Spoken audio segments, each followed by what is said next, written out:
In a post-apocalyptic world, the heroine of the story, driven by a surge of kindness, secretly steals a life-saving potion to rescue a stranger. This act causes her sister, who is in desperate need of the antidote, to suffer immensely, ultimately turning into a zombie and being killed. Meanwhile, the gentle and seemingly innocent heroine gains both fame and adoration for her good deed, becoming the darling of the group. Confronted with accusations, Snow tearfully buries herself in the hero's embrace, her face flushed with tears. "I just wanted to save someone. Is it wrong to be kind? It's just an antidote. I can compensate you with a new one." In her apparent distress, she cunningly pushes me into a horde of zombies when I'm not looking. When I open my eyes, I find myself back to the moment before Snow stole the potion. In this life, I use my seemingly useless abilities to turn the tables and crush our protagonist's halo, step by step. Life is just that. I'll compensate you with a new one in your next life. On the dark, blood-stained wasteland, zombies gnaw on fresh human flesh. The day I died was celebrated across the world. After much effort, I discovered who had stolen the potion years ago and, with a resolve to face death, I sought justice from Snow. By then, her past brave act had already made her a top researcher at the post-apocalyptic base. Even after the truth came out, people fiercely defended her, angrily rebuking me. "Miss Snow is a researcher at the base. She has made such significant contributions to humanity. Why should she apologize to you, making such a fuss over a bottle of potion and seeking revenge? Is it necessary? Can't you have a broader perspective like Snow? What benefits are you trying to gain from her? I've seen many who exploit their relatives for profit." Snow, the true culprit, was fiercely protected by others. Facing the accusations, she looked extremely innocent, her almond eyes brimming with tears. "Ella, whether you believe it or not, I didn't do it on purpose. I just wanted to save someone. Is it wrong to be kind? If I could go back, I would still save that child. I couldn't just watch him die. I had no other choice. I can compensate you for the antidote. I'll give you anything you want, as long as you can forgive me." The more she thought about it, the more aggrieved she felt, her nose turning red and her eyes moist with tears, which rolled down her soft cheeks like pearls off a broken string. As the protagonist of this post-apocalyptic story, she always portrayed herself as noble and pure. I sneered, my eyes filled with hatred as I shouted, "Compensate for the antidote? Will that bring my sister back to life? Is that child's life valuable, and my sister's is not? You know you climbed to where you are today by stealing my sister's life-saving medicine, yet you still play the innocent." Remembering the dark bloodstains in the basement, my hatred surged, and I trembled uncontrollably under my overwhelming condemnation. Snow forced a grim smile, her teeth biting into her tender lips. Before everyone, she suddenly bent her knees, attempting to kneel before me. "Yes, it's all my fault. My desire to save people is to blame. Am I not cold-blooded enough for you? If it doesn't satisfy you, shall I kneel and kowtow to you?" But before she could fully kneel, a domineering man by her side stopped her. This man, Rylan, the leader of the base and the strongest human with supernatural abilities in this post-apocalyptic decade, already shared a blissful and complete love with her. Rylan, radiating a cold aura, tenderly embraced the sobbing girl into his arms. "Fool, being bullied and not asking brother for help. Why so stubborn?"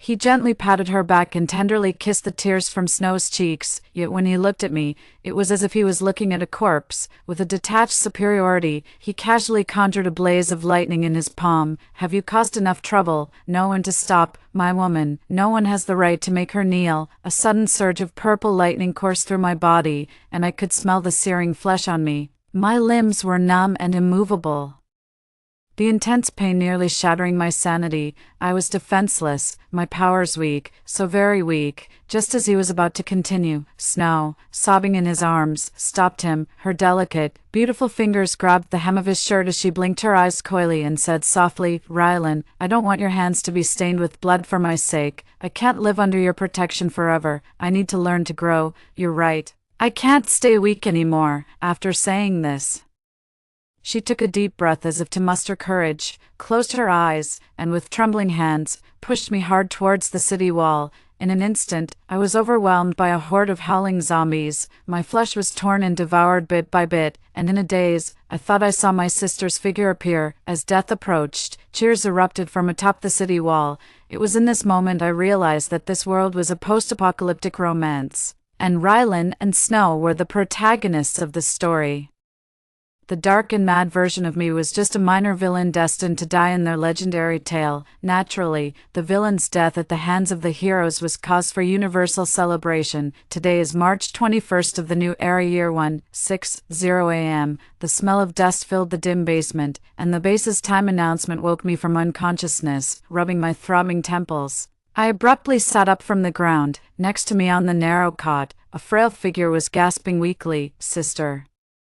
It hurt so much. The 5-year-old girl looked pale and bluish, her cheeks hollow, her consciousness seeming blurred. I watched the scene in a daze, feeling somewhat surreal. My sister, didn't she die 10 years ago? The buzzing of the walkie-talkie snapped me back to reality, and I looked down to check it. A brief message was recorded. Mission Hall, retrieve antidote, retrieve the antidote. The agony of being torn apart by zombies just before dying was still haunting me. Sending chills through me, I immediately realized that I had been reborn 10 years earlier, back to that nightmarish point in time. Today, the female lead Snow would misuse her authority to steal my antidote to save a stranger. Today, my sister would become a zombie and be mercilessly killed due to the loss of the antidote. Luna, hang in there, wait for your sister to come back. I hugged my sister tightly and kissed her feverish forehead. Then, without bothering to dress properly, I rushed out of the basement as fast as I could. It was 6:0 a.m., and there was still time. I had to get that antidote. At 6:40 a.m., breathless, I rushed to the entrance of the mission hall. To my surprise, I saw a petite and delicate figure sneaking in, dressed in a simple lab coat, her pale face filled with anxiety, with almond-shaped eyes beneath crescent eyebrows and a baby-fat cheek with a shallow dimple. She looked like a naive beauty. It was Snow.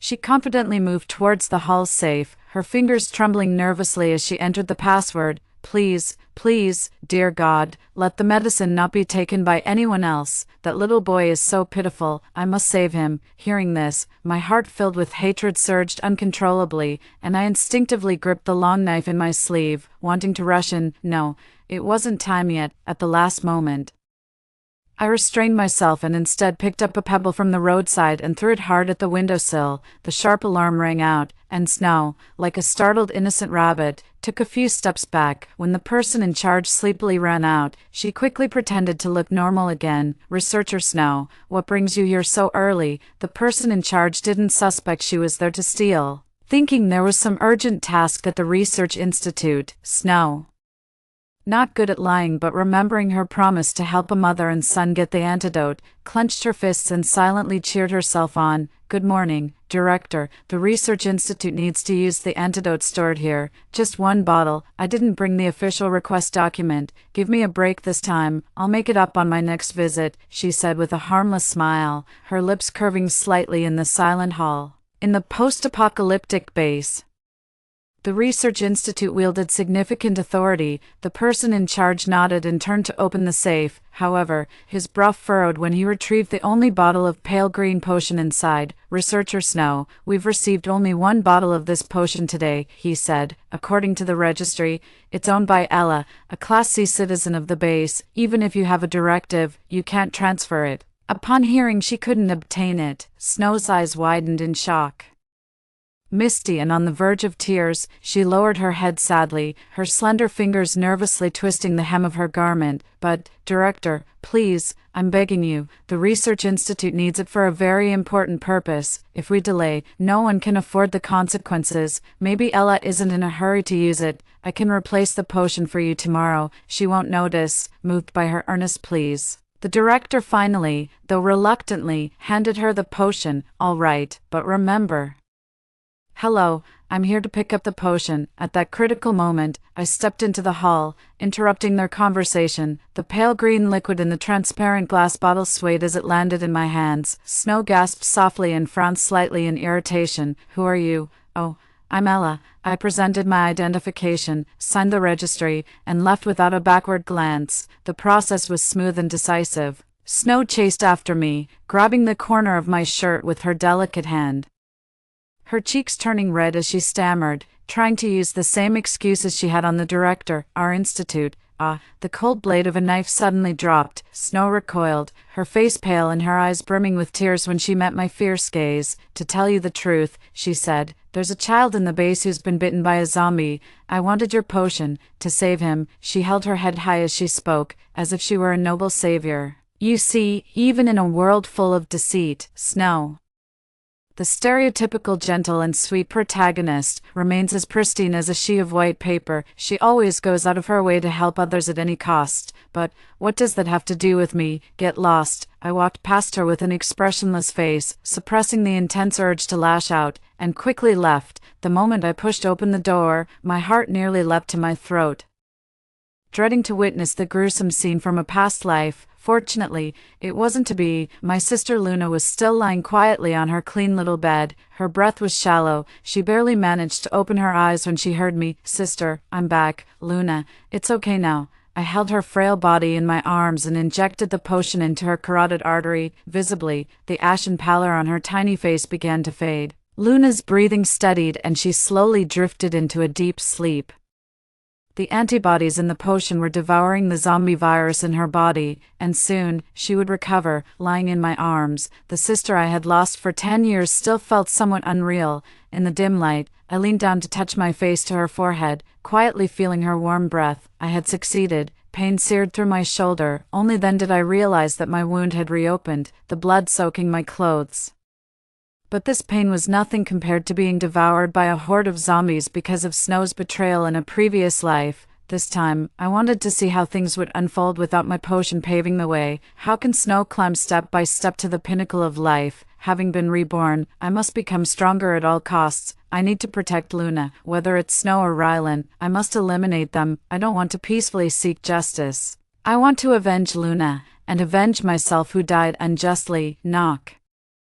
Knock, knock. Suddenly, there's an urgent knocking from outside the basement. I carefully tuck my sleeping sister back into bed, making sure the covers are snug, before I get up with a furrowed brow to answer the door. Is something the matter? The light in the basement is dim, but the silhouettes of 3 people in the narrow hallway are clearly visible. Miss Ella, I beg you to save my child. He's still so young. He will truly die if you don't share the medicine. Should I kneel before you?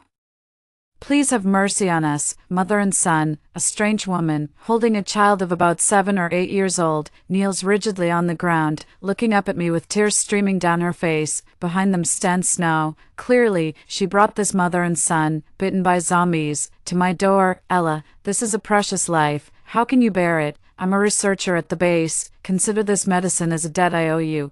Okay, I'll compensate you in a few days. How about 2 bottles, Ella?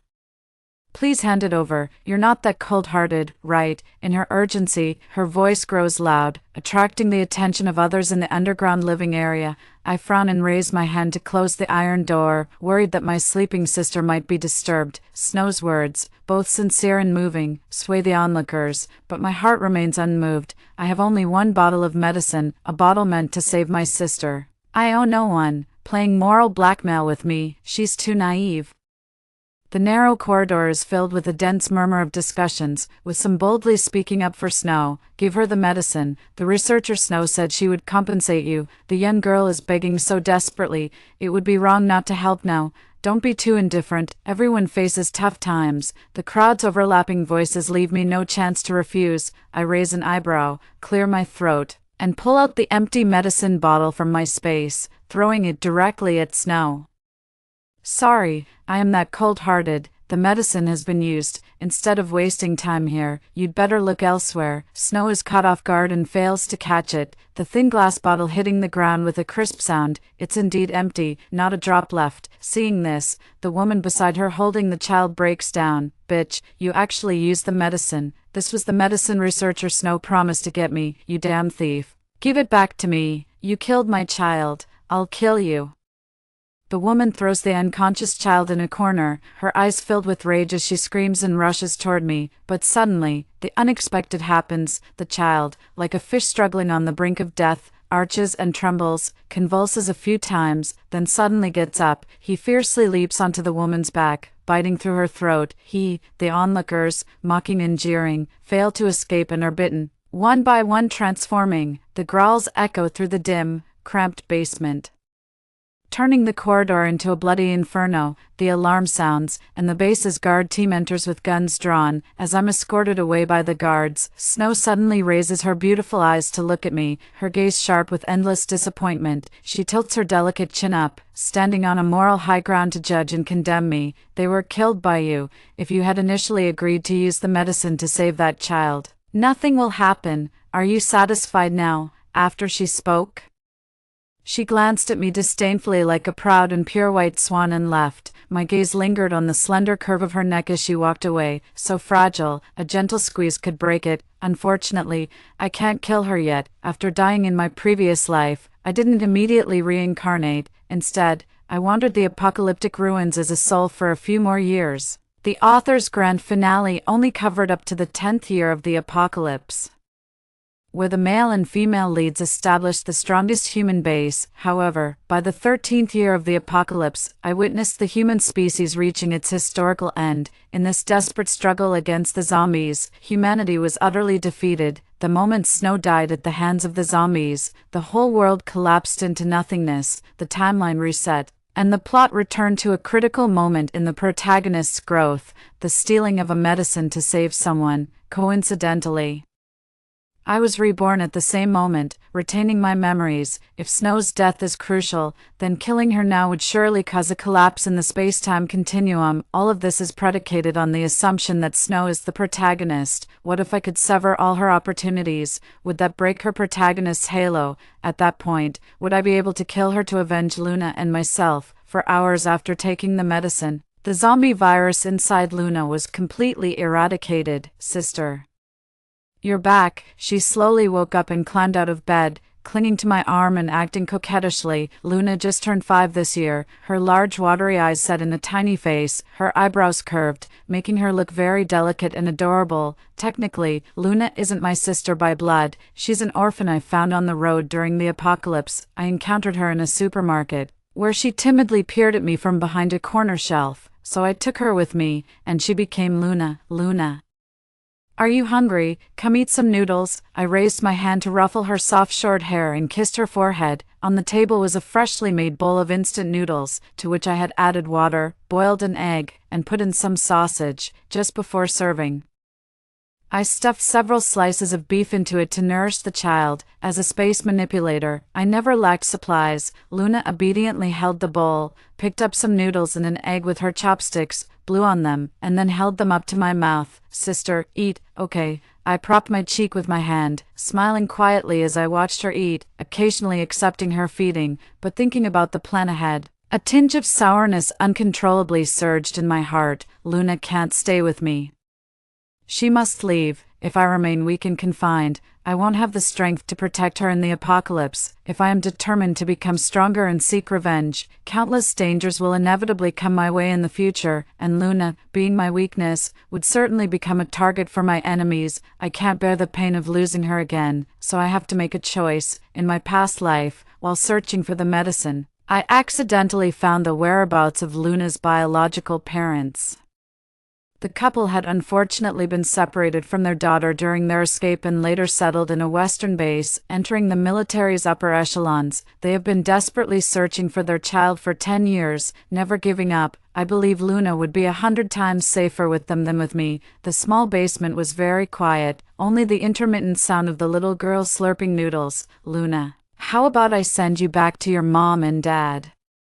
I turned my head away from the last roll of noodles in the bowl and suddenly spoke. Unexpectedly, Luna remained calm throughout and did not lose control as I had imagined. She stubbornly stuffed the noodles into my mouth. Then with a serious expression on her tender white face, she nodded. Okay, Luna. A pair of thin little hands cupped my face, clumsily wiping the cold tears from my cheeks. I don't want to be a burden to you. Sister, I'll wait for you at the Western base, sister.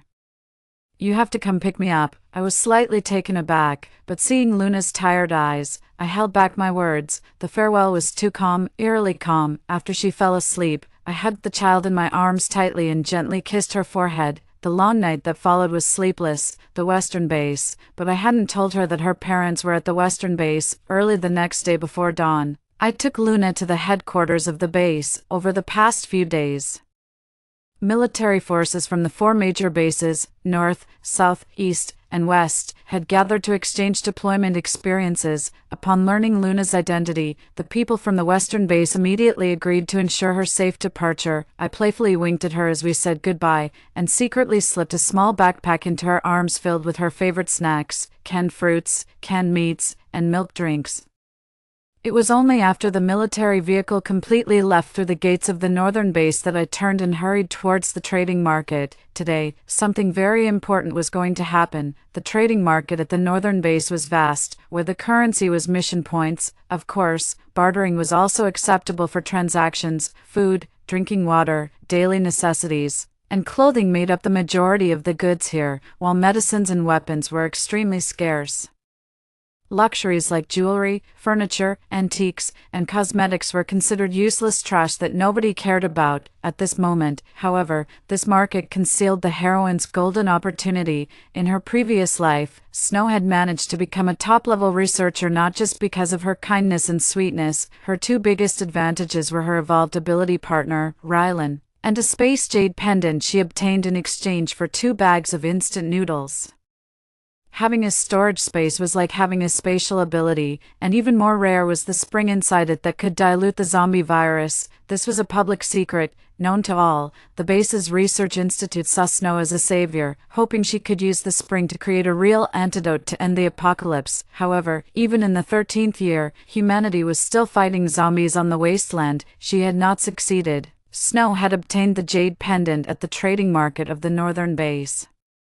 Coincidentally, on the day the 4 bases ended their exchanges, I disguised myself and made an effort to blend into the bustling market. The daily transaction rate here was high, and many people covered their identities somewhat to avoid being targeted for robbery or worse. I mingled in the crowd, carefully searching for the jade pendant I had once seen around Snow's neck, so I occasionally stopped at various stalls, occasionally spending a few points on some food to make my purpose less obvious.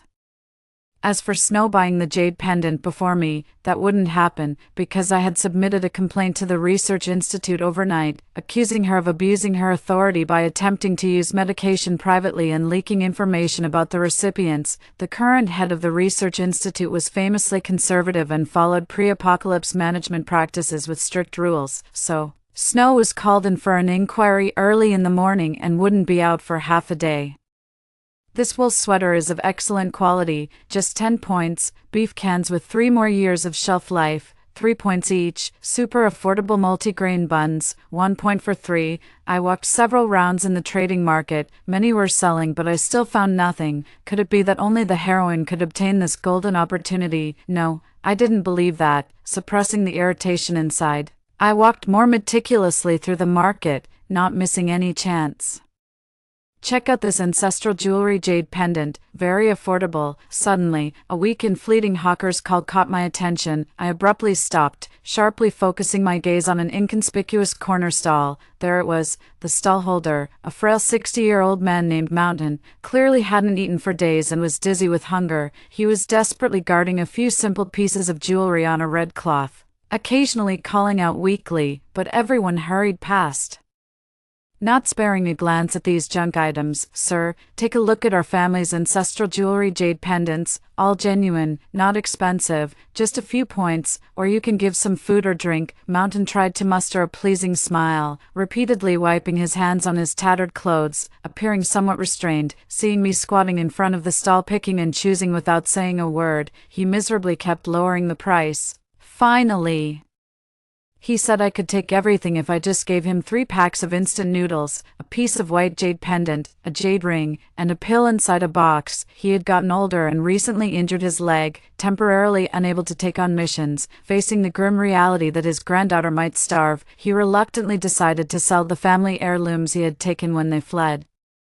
However, for 3 consecutive days, no one even showed interest. I listened attentively as Mountain shared his difficulties, and eventually, I asked him to gather everything on the red cloth. I'll take all of these, but the price for 3 packets of instant noodles isn't quite right. What about 2 packets then? Boss, I really can't go any lower, he pleaded, seemingly thinking I was still haggling, and bowed deeply in a humble manner.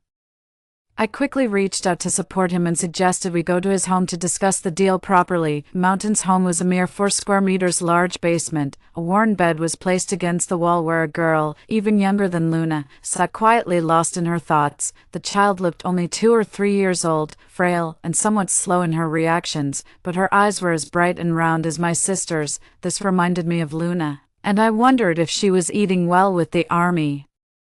Seeing my genuine interest in trading made Mountain very happy. He patted the dust off the end of the bed to offer me a seat. I took the red cloth from his hands and then fetched 3 boxes of instant noodles from my storage. This was followed by 5 bags of rice, 2 bags of flour, 3 boxes of bottled water, 10 cans of nutritional milk powder, and 2 packs of sausages. Finally, I transferred the last 200 points from my card to his. Mountain was stunned.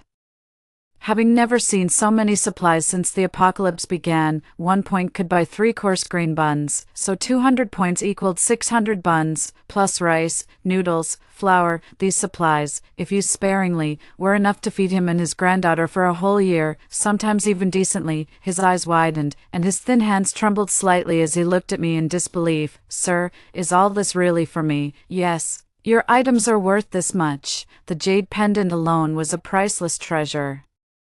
But the saying that a man is not guilty but bears the guilt of possessing a jade remains unchanged through the ages, so I decided not to reveal the truth to him. Giving him too many supplies at once was not safe. A defenseless old man could easily become a target. I would find a way to continue supporting the grandfather and granddaughter later, otherwise, I wouldn't feel right about acquiring their family treasure at a low price. Mountain took several deep breaths, then suddenly knelt down with a thump. "Thank you, benefactor, thank you." Seeing that he was about to bow his head in gratitude, I quickly knelt down to help him up. After comforting him and slipping some candy into his granddaughter's hand, I hurriedly left, fearing he might chase after me to express his thanks again. Unexpectedly, when I returned to the market, I ran into Snow. She was wearing a lab coat, rushing over with her soft hair dampened by a light sweat sticking to her fair forehead. It was clear she was very anxious, frantically questioning nearby vendors. I hid behind an inconspicuous building, quietly observing her actions. "Hello, have you seen an old man named Mountain? He was selling a white jade pendant here. If you see him,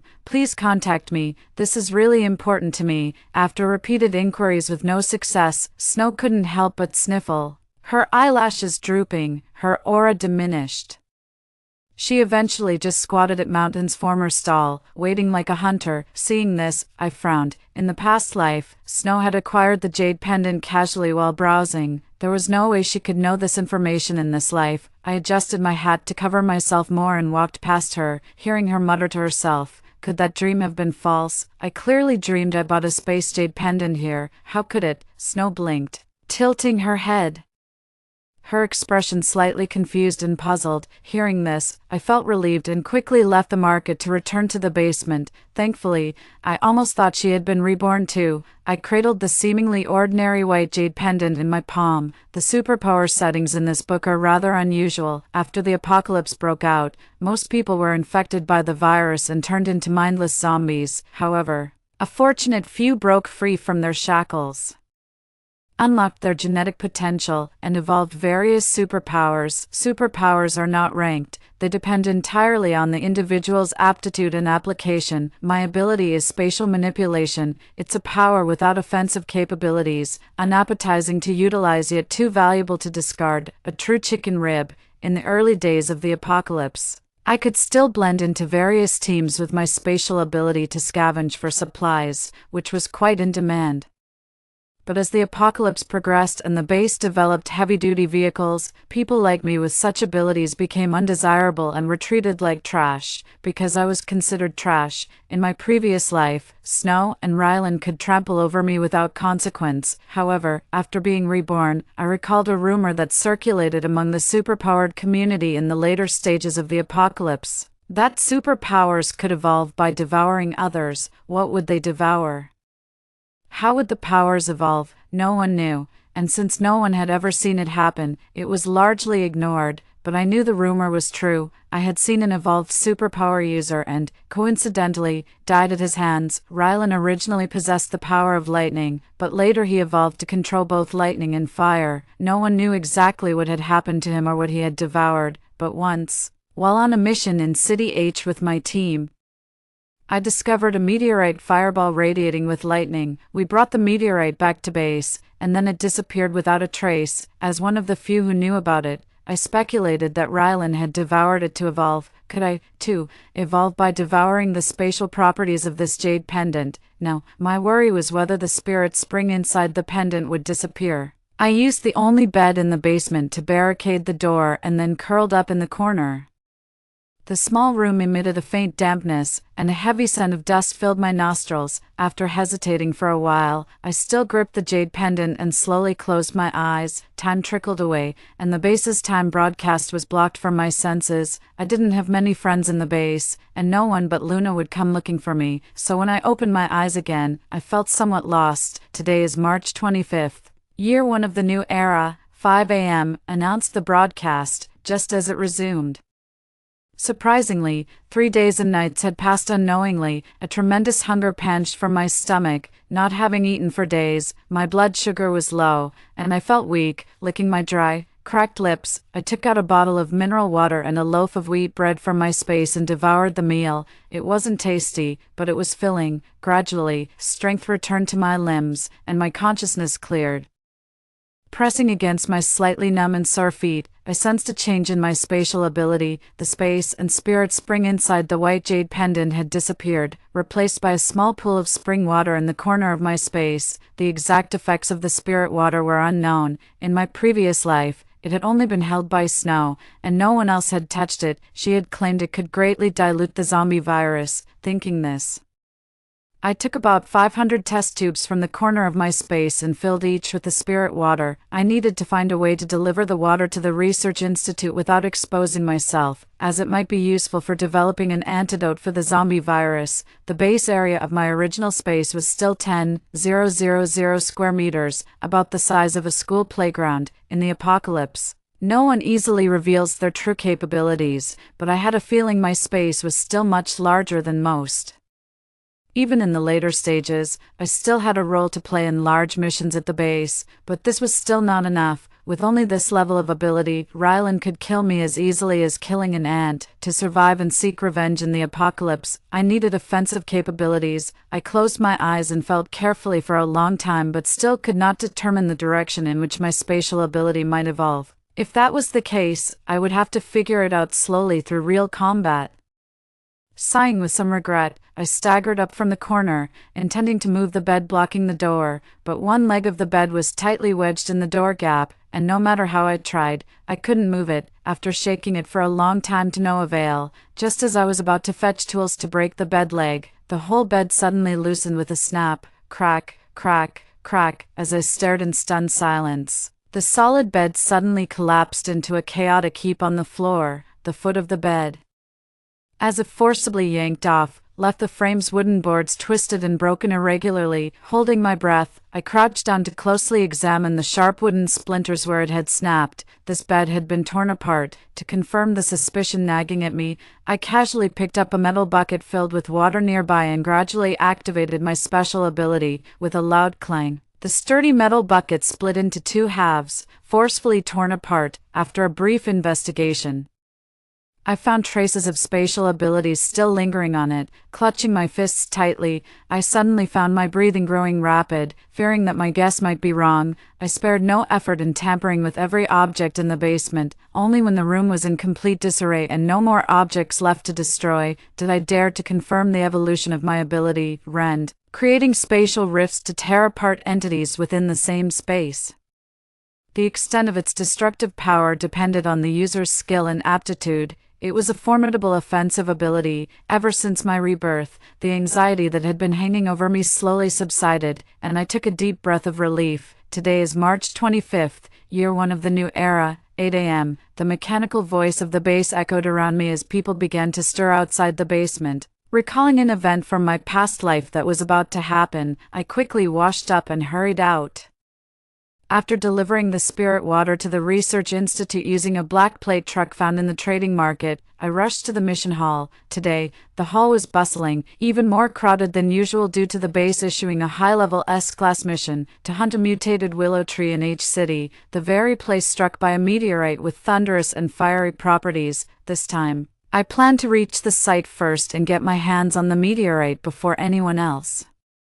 Even if I didn't need it myself, I couldn't let Rylan have it. With Rylan's already powerful electrokinetic abilities, any gain for him meant a disadvantage for me, making it harder to take him and Snow down later. After receiving and carefully filling out the mission card, I passed the interview with the supervisor and successfully joined the team. However, it was only after boarding the military truck that I realized several researchers in white lab coats were seated in the front row.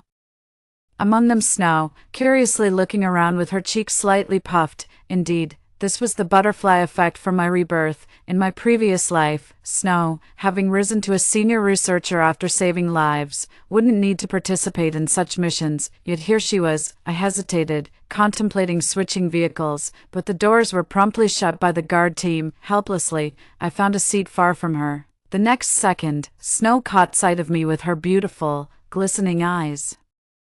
Nervously fidgeting with her dainty, pale pink fingertips, her unusual demeanor unexpectedly drew everyone's attention. "What's wrong, Snow?" "It's nothing, just that I ran into the sister who took the medicine I wanted to use to save someone last time," Snow stuttered, her long eyelashes trembling, her fair little face filled with sadness. "What did you say? Was it that selfish person who reported you to the dean and got you scolded?" The man sitting next to Snow, Simon, a fellow mid-level researcher, adjusted his glasses and looked at me indignantly. Hearing this, the other researchers and ability users in the vehicle instantly showed contempt. The chatty girl next to me also fell silent and subtly moved a few centimeters away from me. In just a few words, I had become a pariah, shunned by all. I shifted my legs and settled into a more comfortable position to rest with my eyes closed. "Oh no, I didn't mean that. Sister Ella probably didn't do it on purpose." Snow, seemingly embarrassed about getting me scolded, nervously tried to defend me. As expected, this only increased everyone's disdain for me. "Snow, you're too kind, and that's why you're bullied by such shameless people." "Yeah, the medicine was developed by our institute. Why shouldn't she give it to you?" "Poor Snow, just trying to save someone and yet she gets reported. How can such trash even pass the interview to join the mission?" The people from the institute were united in their hostility, each person protecting Snow without lowering their voices, clearly intending for me to hear. I raised an eyebrow without opening my eyes, appearing calm on the surface, but my fingertips hidden in my sleeves twitched slightly. In a post-apocalyptic world, researchers are a rare breed, and they represent humanity's only hope for defeating the zombie virus. They are also the primary individuals to be safeguarded during the S-level mission in H City. Technically, I shouldn't interfere with them, but a little mischief is still permissible. How come my research suit is torn? Mine too. It was fine when I left the house. My hair. The military truck took nearly half a month to arrive, and everyone was cautious as we entered H City. Before the apocalypse, H City was a provincial capital with a transient population of nearly 20 million, making it extremely dangerous. According to the base's detection instruments, a 10-meter-tall mutated willow tree appeared in the city center 2 weeks ago. The researchers believe that this anomaly is a crucial signal, prompting the mission. Participants were divided into 5 squads, each approaching from different areas. I huddled in a corner with others, examining the map of H City and trying to recall the safe routes from my past life. I realized that the safe route wasn't in this district at all. At that moment, the truck stopped at a fork in the road, apparently facing a dilemma. The head of the escort team came back to explain the situation, indicating that there were 2 possible paths ahead. Route A was the shortest, taking about 3 days to the city center but had a high concentration of zombies. Route B was longer, taking around 5 days but avoided dense zombie areas and was safer. After much discussion, the researchers decided to take the safer Route B. "We can't take Route B." Seeing no opposition, I reluctantly stood up. The captain of the guard was surprised but paused and looked at me quizzically. "What's up?" "The population density marked on the map is based on pre-apocalyptic models, but it's been a year since then. Taking Route B, we'll have to stay in Shuanglin district." where there are no suitable buildings for shelter, and it's fraught with danger. Although I had never been to this region, I had heard about the situation in H City several times in my past life. Known danger zones included Shuanglin District, where a minor zombie outbreak had occurred. I spread out the map to analyze the pros and cons of the areas and looked up only to find that no one was paying attention to my opinion. Everyone was busy with their things, occasionally laughing and creating a harmonious atmosphere. Simon, a researcher who had previously defended Snow, scoffed and said disdainfully, "When it's time for a mission, the researchers have the deciding power, not you. We've discussed both routes, and Route B is much safer. Can you take responsibility if something goes wrong on Route A? Oh, then let's do as you say." I sat back down without changing my expression, started marking the map, and didn't argue further. It's hard to persuade a doomed soul, and mercy won't help those who refuse to help themselves. The location where the meteor fell was not far from the mutated willow tree in the city center. The military truck was efficient, but if I got off now, I would be too late to reach the meteor site. However, I needed to find an escape route in advance, just in case I couldn't get wiped out along with them. Could I? Seeing me thwarted, everyone secretly laughed, unaware that death was stealthily approaching. Indeed, 2 days later, the military truck reached Shuanglin District. After a search, the escort team found no safe shelters nearby, so we stationed ourselves in a large shopping mall. The observant captain of the guard gave me a solemn look. The mall's doors and windows were shattered, shelves that once held goods had collapsed, and trash was strewn everywhere, creating a mess. After the blood-red sunset sank, the darkness flickered with a sinister, bloodthirsty glow. After discussing, the squad decided to rest in the food section. Everyone sat on the floor and ate compressed biscuits simply. As long as one participated in the mission, the base would provide basic meals daily. I found a corner with a broad view and easy escape routes and absent-mindedly sipped mineral water. Something was off. It was too quiet here. Beep, beep, beep, beep, beep. In the silence, a sudden piercing car alarm sounded from outside the building. Everyone eating quietly froze, anxiously staring in the direction of the battered door. But after a long wait with no further disturbances, everyone slowly relaxed their guard. Maybe it's just the wind. The researchers said there are no zombies here. Scared of what? I muttered to myself. After my spatial abilities evolved, my perception had slightly improved as well. When the alarm ceased, the terrifying figures lurking in the dark finally began to emerge in countless numbers. The zombies are coming. I pulled a long sword from the space, stepped up from the corner, and issued a cold warning. This sword, with a 1-meter hilt and a 1.5-meter double-edged blade, was the cold weapon that suited me best after 10 years of apocalypse. The previously relaxed atmosphere in the hall instantly froze. Most people frowned, looking at me, puzzled. Simon sneered, unconvinced. "You say there are zombies and then there..." His words were cut off as the mall doors suddenly crashed to the ground. In the creepy twilight, a group of zombies with rotting, pus-oozing faces and tattered bodies staggered closer. The howling grew louder, and from the unseen darkness, countless zombies surged toward us like a flood. The zombie tide had erupted. The guards reacted the quickest, grabbing weapons to shield the researchers and ordering a retreat, according to the rules. Aside from the guards, every person with abilities was responsible for protecting a researcher. As I swung my longsword, slicing down the approaching zombies, I also used my spatial abilities to tear off the heads of nearby zombies. 1, 2, 3. Initially, I could only tear off one zombie's neck at a time, but as the tide grew denser and the zombies, driven mad by the scent of flesh, lunged in a frenzy, more and more people fell. I was forced to overuse my spatial abilities, tearing 2, 3, 4 at a time. Eventually, I began to numbly kill. The power of my abilities far surpassed that of any cold weapon. Headless zombies fell in droves around me, creating a rather spectacular scene. Fortunately, the mall's doors were not very large, limiting the number of zombies that could pour in at once. With several ability users focusing their attacks, we managed to catch our breath. Just as I was about to retreat through the back door, a figure in a white lab coat was pushed into my arms. This delicate and boneless person clutched nervously at my clothes. Unsurprisingly, it was Snow. Without a word, the captain of the guard entrusted her to me and then went back into the mall to rescue others. His bravery left me no choice but to agree. After all, if the female lead died now, the world would collapse, and fate would restart. A real hassle, however. I had a nagging feeling that ever since absorbing the jade pendant, the force compelling me to protect her seemed somewhat diminished. It seemed my earlier guess was right. If I could destroy all of Snow's chances, her protagonist's halo would completely disappear. Clutching my sword, I let Snow follow behind as I searched for a temporary shelter. Fortunately, before my abilities were completely drained, I spotted a bank at a street corner. The bank had multiple security doors, which should hold off the zombies. Yet, just as I was about to completely shake off the zombie horde, the person behind suddenly grabbed my arm. "Ella, please don't go, save them," Snow pleaded, looking up at me with tearful eyes and biting her lip pitifully. Her sudden touch almost made me stumble into an oncoming zombie. Despite her confusion, she persistently blocked my way. "They spoke out of turn earlier and offended you. I apologize on their behalf.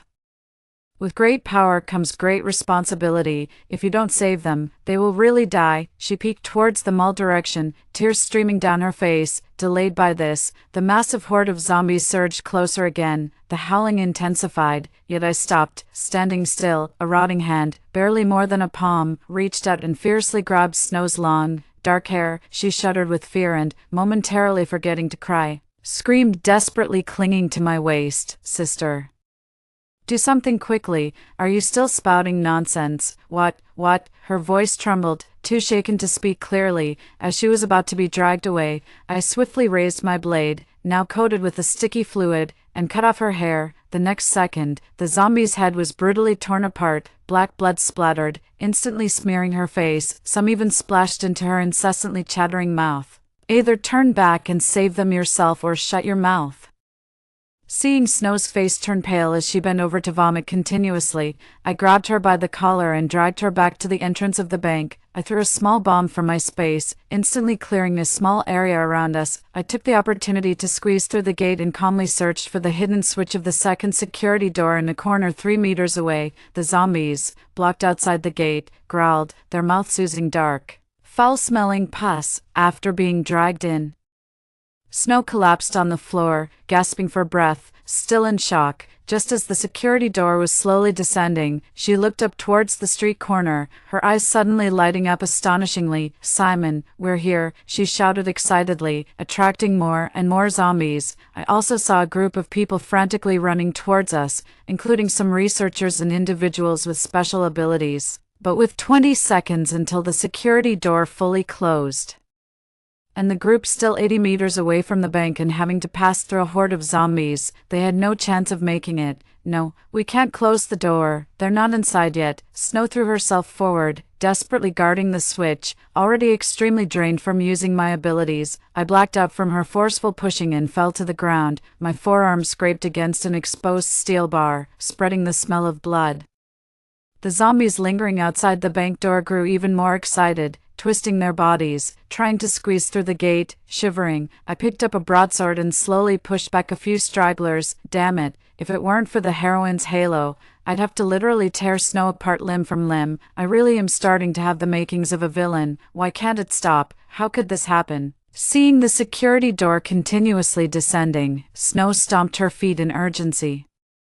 "It's a one-way device. Once activated, it can't be stopped," I explained coolly while bandaging my wound. "No, I can't leave them behind." With 10 seconds left, less than a meter gap remained in the security door. Snow lay on the ground, waving her small hands trying to lift the heavy door. Finding it ineffective, she helplessly hugged her knees and sobbed, tears making her small face even more delicate and lovely. I squinted my eyes, staring at her with a malicious smile.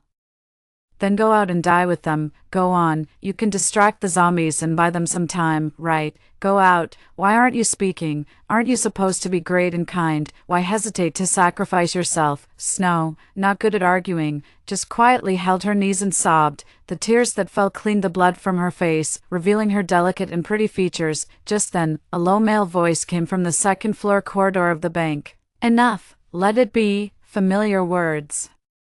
A familiar condescending tone. Sure enough, the next second Rylan appeared from the darkness, a cigarette dangling from his lips. His eyelids drooped lazily, his expression indifferent, surrounded by flickering purple lightning. "Kill him, turn him into a human pig, throw him to the zombies." I clenched my teeth hard, desperately suppressing the surge of murderous intent inside me. Clearly, He had been standing there for a long time, and I had not sensed him at all. Although my powers were currently depleted, I knew that Rylan was still stronger than me. After all, I had only recently evolved my tearing ability, while he had been mastering lightning for a year. The objective gap caused by these factors was hard to close in the short term, but difficult doesn't mean impossible. Want to play the game of a strong woman and a stronger man? Get lost. Are you bullying a kid? Rylan squatted in front of me, blowing smoke in my face.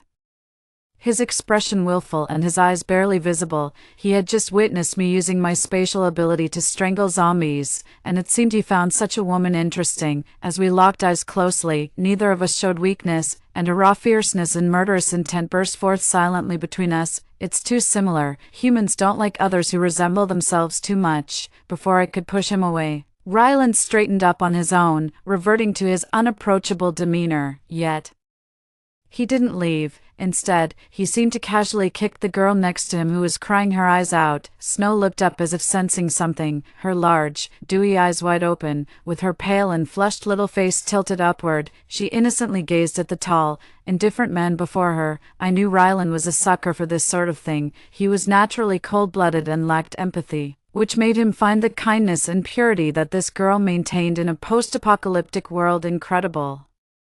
At first, it piqued his interest, then his protective instincts kicked in, and eventually, he fell for her. "Come on, I'll take care of your meal," Rylan said as he pulled her up from the ground, then let out a small tisk upon noticing she was choked by smoke and extinguished his cigarette. "But, let go of me, I won't go with you." Snow had never been embraced by a man before. Her face turned bright red as she struggled weakly. She looked at him warily yet timidly, like a little kitten whose fur had been ruffled, her eyes glistening and moist. Watching the scene, I stood up, leaning on my saber, and silently ridiculed them in my mind. What a pair of fools. The second floor of the bank was an intermediate level. Not only Rylan but also his elite squad, Hunt Winter, occupied this space. He was affiliated with the senior forces of the base, and each member of his team possessed formidable abilities. It seemed that Hunt Winter was the secret trump card sent by the base for this S-class mission. Currently, my drained abilities had not yet recovered, my forearm was injured, my physical strength was waning, and I was clearly at a disadvantage. Pressed by the situation, I had no choice but to cease hostilities and quietly move to a corner to rest. I took out a medical kit from my space, carefully cleaned my wound, and applied medicine. Then, I grabbed a box of self-heating braised beef rice and a piece of ready-to-eat chicken steak, simple yet nutritious. After eating and drinking my fill, I leaned against the corner, held my breath, and slowly recovered my abilities. Hunt Winter's team quietly sat in another corner, watching my actions strangely. Snow sat demurely among them, holding a matcha-flavored compressed biscuit, with a 250 milliliters bottle of juice at her feet, perhaps because the food was delicious. She blissfully squinted her eyes, and a shallow dimple appeared on her lips. It seemed she had completely forgotten about the friends outside for whom she had cried her heart out. I noticed that the wound on my arm was slightly painful and showing signs of inflammation, and my head also throbbed painfully. Continuing this way was not an option. Looking at Snow, I suddenly remembered that in a previous life, both she and Rylan had incredibly fast healing speeds when injured. Rylan's strong physique was understandable, but Snow's exceptional performance without any abilities was clearly illogical. Perhaps this had something to do with her golden finger. The spiritual spring in my space, which had been ignored all this time, suddenly came back into my view. At the time, Snow herself had announced that the spring water could dilute the zombie virus, but who knew if what she said was true? With this thought, my nerves suddenly became excited.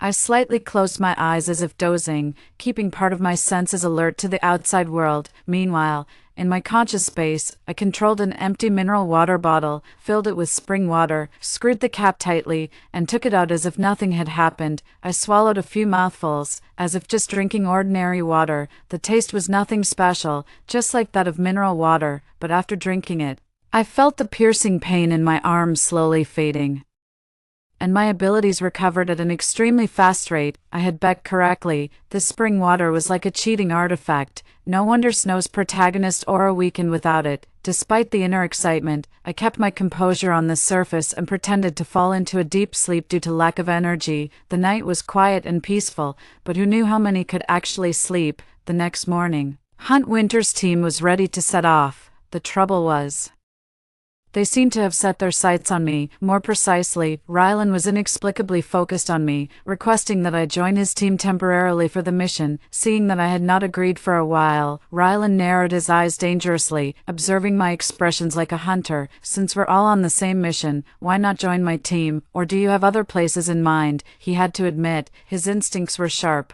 If I keep refusing, it wouldn't be surprising if he, that venomous snake, becomes thoroughly suspicious and entangles me in his schemes. Such an annoyance that you just can't shake off. The meteorite is about to hit H City soon, and I must make sure to get there alone, ahead of time. I need to think of a way to find a legitimate excuse to break away from them. I'll join, but on one condition. During our conversation, I and the members of the Winter Hunt Squad stood by the second-floor window, using our special abilities to clear the zombies wandering at the door. This group's abilities varied widely, including fire, wood, manipulation, strength, and psychic, each member highly talented. Even though they were among the chosen few geniuses of the base, they couldn't help but be stunned by my ability to take down several zombies at once. It was clear I had spatial abilities, yet I could also attack, which was illogical. But then, there are many illogical things in this world, and they couldn't figure out the specifics from me. They simply thought I was particularly strong. Now, in the early days of the apocalypse, no one would think of something like devouring evolution. Let's hear it. Lightning twirled around Rylan's fingertips, casting a slight glow on his handsome features. He seemed interested in what I had to say. I won't be your free labor or your storage vehicle, so my condition is that anything I collect during the mission is mine alone, not to be shared with the team. As I used about a fifth of my ability, I pretended that my powers were drained and slowly wiped my katana while leaning casually against the windowsill. Perhaps due to the bloodstains, the blade seemed even colder and more menacing. Actually, not sharing collected items was against the base's regulations. According to the mission hall rules, everything collected by a squad on a mission was supposed to belong to the base, and there were even inspectors responsible for inventory. Violators would be expelled from the base. I dared to make such a condition knowing that Rylan was a core member of the base's upper echelons. In special circumstances like temporary teams or missions independent of the main tasks, he had the authority to amend the rules. It's necessary to reveal some weaknesses to the enemy so they lower their guard. My greed and selfishness, for instance, would make Rylan believe he had seen the real me. As I expected, he agreed without much enthusiasm. It's a deal. Because of a surge in zombies, the journey to the city center became exceptionally difficult. We fought our way there in a military truck, taking 3 days and nights. No one knew that I was overextending my abilities every day, just to gain quicker control over my powers. With a wealth of combat experience, my destructive power and spatial awareness increased significantly. Just 1,000 meters away from a mutated willow tree in the center of H City, Winter Hunt began to conserve energy. The team chose an old pawn shop as our resting place. After the apocalypse, no one was interested in the items pawned there, which made the shop unusually clean and tidy. There was a reason for this choice, of course. With a plan in mind, I quietly took an old jade pendant from my space and tucked it into my pocket. The once smooth jade now felt cool and dull to the touch. H City was soon to face the meteorite landing, and I had finally devised a way to rid myself of them without suspicion. As night fell, everyone, exhausted from the day's fighting, rested closely together. Rylan, seated nearest to me, had his black hair messily falling over his forehead, his expression serene. In the quiet corner, I leaned against the wall, pretending to be asleep. In the middle of the night, a staggering zombie entered the pawn shop, lunging ferociously at Rylan. I silently got up and walked away. Suddenly awakened, Snow gasped softly and without hesitation threw herself in front of him to block the zombie. Amid the zombie's ghastly howls, she closed her eyes in despair, her face deathly pale. But a second later, a flash of lightning filled the room, and the attacking zombie was flung several meters away, completely motionless. "Who asked you to save me?" In the dim light of a small lamp inside the pawn shop, Rylan, with his arms around the person he saved, had a dark expression on his face. Hearing his slightly reproachful tone, Snow turned her head slightly, looking aggrieved. Her cheeks were tinged with a blush. When she retorted, her tone was a mix of anger and haughty defiance. "Who do you think you are? Who says I'm saving you? I would have saved anyone in that situation." "Okay." After her sharp response, Rylan arched an eyebrow and gripped her waist, his gaze becoming deeper and more dangerous. Really, you'd risk your life for anyone? Yes, and what does it have to do with you? Snow, annoyed and playful, pushed against his chest and stuck out her tongue teasingly, the soft, rosy tip making his breath hitch. This striking scene unfolded before me, and I silently retched a few times without expression. Damn, they better not be starting anything here. I finally believe that this world is thoroughly a post-apocalyptic romance novel. I guess I'm just meant to be the antagonist. When can I take my revenge on them? If I take that meteorite and steal the male lead's opportunity, their protagonistic aura should weaken, right? In the midst of their sweet bickering that was really just flirtation in disguise, I walked into the pawn shop, pretending to browse, casually. I picked up a pill of Wuji Baifengwan, a jade ring, and mixed in a white jade pendant, my jade pendant. Even in the dim light, Snow recognized the pendant hanging on a red cord around my neck at a glance. It was the pendant lingering in her mind, her intuition telling her it was crucial to her life. She had to get it back. Ella, this pendant looks similar to the keepsake my mother left me. Snow nervously curled her fingertips, her beautiful, delicate face almost completely flushed as she lied, though she didn't spell it out. Everyone in the squad instinctively focused on the pendant around my neck. In this post-apocalyptic world, a jade pendant wasn't a rare item, and everyone guessed I'd take it off and give it to her as a favor. Unfortunately, they were wrong. I'm not the type to pity or spare anyone. Slowly twirling the red cord around my fingers, I played with the pendant, smiling and locking eyes with Snow. You're lying. I'm not. Easily seen through, Snow's gaze became warm, helpless, and a bit misty. Her innocence and allure apparent, everyone could see she was lying, but somehow found her clumsiness endearing. After all, what harm could a girl who couldn't even lie properly do? Certainly less threatening than someone assertive and aggressive like me. Soon, several men in the squad spoke up for Snow. Ella, just give it to her. It's not like the pendant is a treasure. Yeah, Snow is about to cry. Why bully her? You keeping the pendant is useless anyway. Just leave it as a keepsake for Snow. They weren't wrong in thinking the pendant was currently useless, but I had gone through a lot of trouble to set up this conflict. How could I easily relent? Under everyone's watchful eyes, I yanked off the pendant and stored it back in my space, spreading my empty hands openly. Sorry, I found the pendant, and I don't want to give it to anyone. That's the reliance of a space manipulator, even in death. Only they can retrieve what's in their space.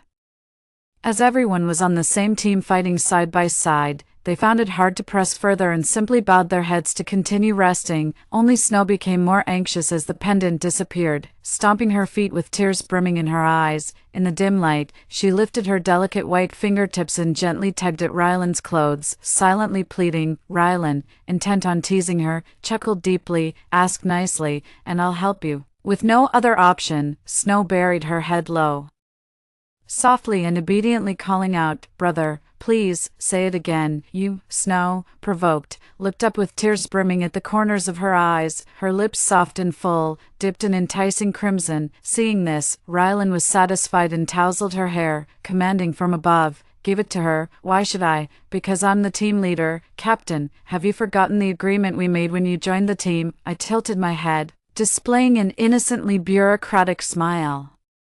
The stuff collected wasn't handed over. Reminded by me, Rylan finally remembered his promise. He frowned impatiently and clicked his tongue, pulling a cigarette from the pack and placing it between his lips. Just a little thing like this. Can't you hand it over? No. I moved my fingertips, tearing the lit cigarette at his mouth in half. I disliked the smell of cigarettes. It was the first time someone dared to use supernatural abilities in front of him. Rylan's expression turned cold, his eyes sharp. Refusals are only because the stakes aren't high enough. Name your price. What do you want? I leaned against the wall, pulling out a saber from thin air and began to wipe it, remaining silent. Supplies. I don't lack them. Points. Don't need them. A place at the base. I have one. After several questions blocked nonchalantly by me, Rylan's temper flared. Do you believe I can make it impossible for you to stay at the northern base? I can always switch bases.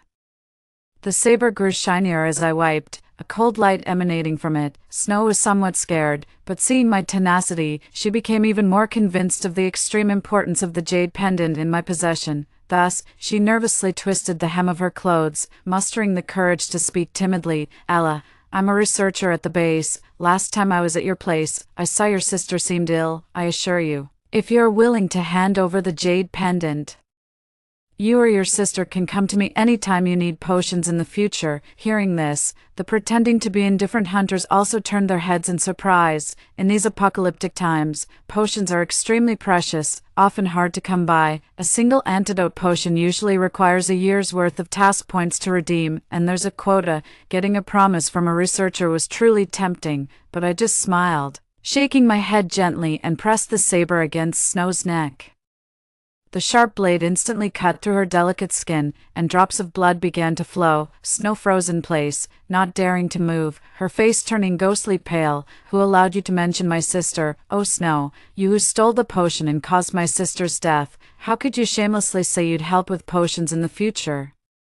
In the basement back then, I should have killed you without a second thought." The space ability in my palm slowly converged, a tremendous murderous intent ready to erupt, but then a pair of slender, pale hands wrapped in lightning moved the saber away from Snow's neck. A streak of lightning followed the blade, leaving a scorched mark in my palm at lightning speed. It was followed by a familiar paralysis, the sensation of electricity coursing through my body like in my past life, but this time, I wouldn't let myself be slaughtered again. At the same moment, a bloody wound appeared on Ryland's shoulder, 20 centimeters long, deep enough to see the bone. A thick purple lightning dragon erupted around him, making his stern face appear even more terrifying. "Ella, you dared to touch my people. Aren't you afraid I'll kill you?" "You can try." The arm hit by the lightning was still a bit numb, movements slightly awkward, but I was fearless, the smile still lingering on my lips despite the scar in my palm. "Then you aren't afraid I'll kill your sister?" "Sorry, my sister is now the precious daughter of the deputy commander of the Western Base. I doubt Captain Ryland has the ability to kill her." Ryland's chilling aura faltered, clearly not expecting this twist. "Enough, I don't want the jade pendant anymore. Stop fighting." Seeing Ryland injured by my hand, Snow, with tears in her eyes, rushed forward to shield him.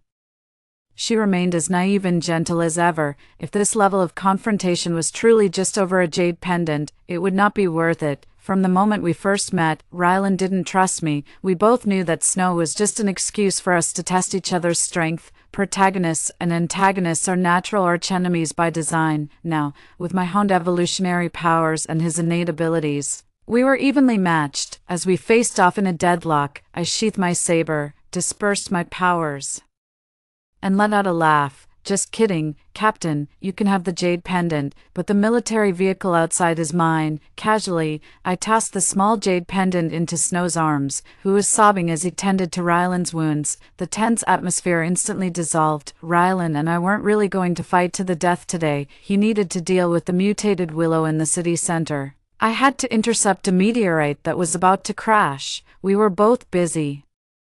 "What do you need the military vehicle for?" Ryland didn't refuse and let Snow bandage his wounds while crying. "We're parting ways. You broke the agreement first. We're not compatible." The members of the winter hunting squad felt awkward hearing this, not realizing that I intended to provoke a confrontation. These past few days had been too suffocating, and I couldn't bear to leave without seeing the main characters thwarted. Finally, amid Ryland's inscrutable expression, one of the team members handed me the ignition for one of the military vehicles. "Till we meet again," I waved cheerfully and drove away, the burning sensation in my palm barely noticeable as I gripped the steering wheel. I looked forward to the day I could finally take them down. The military vehicle developed by the base had state-of-the-art anti-tracking features, sensing no one following. I floored the accelerator and headed straight for the remembered location of the meteorite's impact.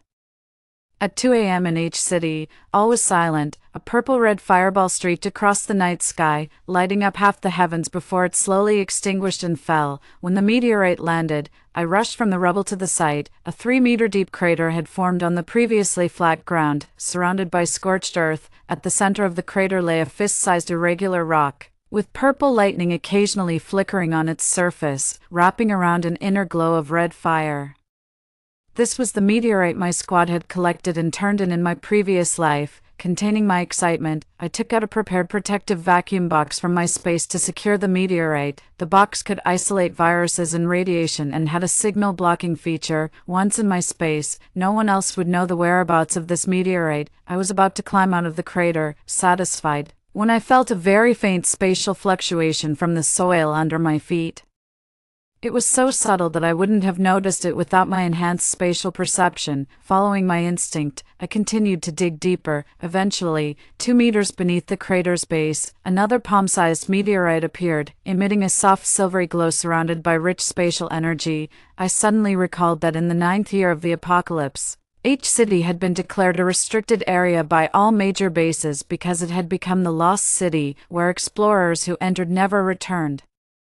I had a suspicion then that this phenomenon was related to space. Could the lost city and this overlooked meteorite be connected? If Rylan could absorb the Thunderfire meteorite to evolve his abilities, could I also undergo a secondary evolution by absorbing this spatial meteorite? This bold speculation sent my heart racing. The evening wind on the plain was bleak and biting, constantly calling me back to reason. After securing the silvery meteorite into my space, I intended to explore the area, but disturbances started appearing from all directions within 200 meters. Someone was coming. I tightened my hood and hid in a nearby abandoned shopping mall, an ideal spot with underground passages that led discreetly to a street block 500 meters away, perfect for a quick getaway. The military vehicle was stored in my space, ready to be driven at full speed in the opposite direction of the city center once I reached the main road, returning to the base.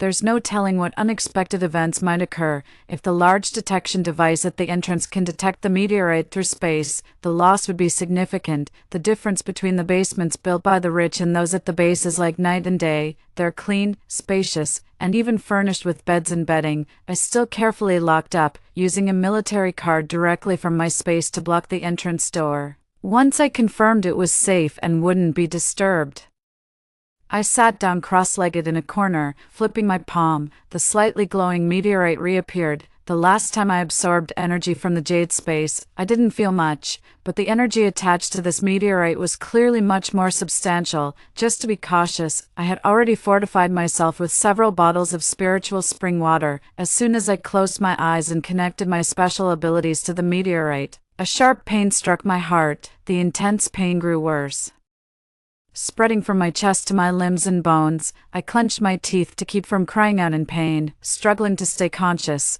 The basement lights burst one by one due to the energy effect. In the darkness, I felt as if my skin and organs were continuously being torn apart. But then, a gentle energy from the spiritual spring slowly flowed and nourished my body. Time slowly passed as I was torn apart, reshaped, and torn apart again. When I opened my eyes again, it was about 2 days later. I carefully sensed the direction of my ability's second evolution, my thoughts gradually clearing, folding space to achieve transportation and transition of physical entities. The extent of the fold depends on the user's skill level and talent. Although it's just a supportive ability, it's very useful. However, the enhancement from the second evolution didn't stop there. I suddenly realized that the space, which hadn't changed for a long time, had now expanded tenfold, and my tearing ability seemed to have significantly increased as well. This unexpected change left me deep in thought. If there can be a second evolution, could there be a third? What is the limit of ability evolution, if it could evolve continuously? Could humanity ultimately survive? I sat in the dim basement for a long time, eventually deciding to share the secret of ability devouring and evolution with the public. The real apocalypse is not some heroic narrative. The more powerful individuals with abilities, the greater the chances of humanity's survival. 13 years after the apocalypse, the sight of human life ceasing on the ruins was still vivid in my mind. What if we could win, in the basement of the villa area? There's a radio that covers all channels. I disguised my voice and encrypted the signal several times before broadcasting. The moment after I revealed the secret of ability evolution, requests to connect to the channel flooded in like a tide. I promptly cut off the communication and switched to the base's public channel. After learning that everyone had dealt with the mutated Willow in the city center and was preparing to return, I planned my next steps. After cleaning up the traces left in the basement, I completely destroyed the radio and left. Every major base has its secret talents, and it's possible someone had already pinpointed my location, so I had to evacuate. Moreover, I needed to blend into the team to eliminate any suspicion. Historically, those who know too many secrets tend not to live long. 5 teams agreed to meet in the southern part of H City. With the gathering scheduled in 5 days, currently, I'm in the far north. And the two locations are very far apart. It would take 6 days to travel between them at full speed, but fortunately, my spatial ability has evolved a second time, and by utilizing folding, I managed to teleport to the meeting point after stopping 4 or 5 times along the way. Within a day, I achieved a 1,000-mile rush, showcasing the power of evolved abilities. On the first evening, I arrived on a street 2 kilometers from the meeting point and retrieved the military card from my space. As I drove leisurely towards the main troop, only 2 unfamiliar teams were stationed at the campsite. I parked the military card on the outskirts and casually set up a tent in a corner to rest. The ability users from the 2 teams gathered around the central bonfire, their expression solemn. It was then I realized they were discussing the news of ability devouring and evolution that I had recently announced. Do you think what that person said on the radio is true? It must be a made-up story. This isn't some apocalyptic thriller. How could abilities possibly evolve, even if they can evolve? He mentioned items with the same attributes, but I've never heard of such things, the crowd murmured among themselves. Skeptical yet visibly excited, who doesn't want to become stronger? In a post-apocalyptic world, strength is the ultimate rule. I sat down cross-legged in silence, quietly eating bread and milk while listening, without participating in the conversation. The next evening, 2 military trucks from the Winter Hunt Squad arrived at the rendezvous point. Rylan got out of one of the trucks, carrying Snow in his arms. Snow was wrapped in a large men's overcoat, her small face buried in his chest, blushing, with her delicate lips slightly swollen. She clung to his neck softly, her almond eyes moist and incredibly dewy. When Rylan set her down, he playfully nipped at her delicate earlobe, causing her legs to go weak and nearly unable to stand. In broad daylight, the divine scene was set to unfold right there. As soon as I opened the tent, I was greeted by this unsightly scene and emotionlessly retreated back. Everything was calm until the 3rd night when the 4th squad approached from the direction of the city center. While everyone was still deep in sleep, a faint zombie howl shattered the night's calm. I abruptly opened my eyes, sensing something extraordinary. I followed the crowd to the center of the camp, where the captain of the guard, dressed in combat gear, looked unusually stern. Nearly all the researchers and guards had been summoned. The Winter Hunt Squad, acting as a special forces unit, was at the forefront. They unloaded a metal cage from one of the military trucks. The cage, shimmering faintly with a silver light, imprisoned a zombie. Upon seeing the dense crowd, it growled lowly as a threat. When it realized it couldn't escape the cage, the zombie eerily quieted down and stiffly observed its surroundings. This was the biggest problem. It was conscious. Captain, we captured this zombie 200 meters east of the mutated Willow.